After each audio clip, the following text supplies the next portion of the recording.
जय जोहार संगवारी हो। मैं इंस्पेक्टर तरुणा साहू राजनांदगांव छत्तीसगढ़ ले गोठिया थामाऊँ और अभी राजनांदगांव में सुबह के 7 बजे हवे और मोर ड्यूटी जाए अभी 2 घंटा बाकी है। 9 साढ़े 9 बजे के आसपास जात हूँ मैं यहाँ।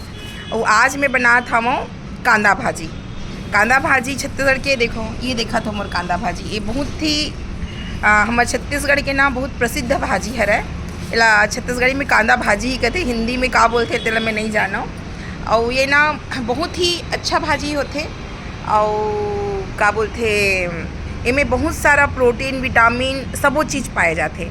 तो आप मन हा ये भाजी ला अपन ढहन का बोलते हो, आई मीन टू से आप लोग इस भाजी को अपने साइड में क्या बोलते हैं आप लोग मुझे ज़रूर बताइएगा। हमारे छत्तीसगढ़ में इसको हम लोग बोलते हैं कांदा भाजी। और आप लोग कहाँ से ये देख रहे हैं इसको ज़रूर बताइएगा। जय हिंद, जय जोहार। इंस्पेक्टर तरुणा साहब, थैंक यू सो मच।